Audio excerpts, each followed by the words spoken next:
To make a tassel, you will need a small amount of wool all cut to the same size, making sure you have warped up an even amount of warp threads.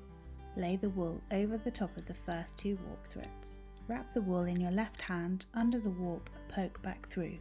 Repeat with your right hand. Gently pull the wool towards you.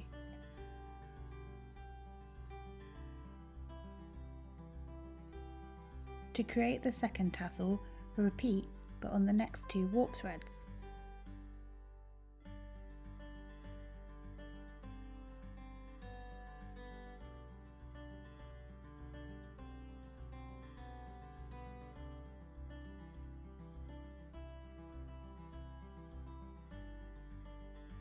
To create a chunky tassel, use thicker wool and this time wrap your wool around 4 warp threads.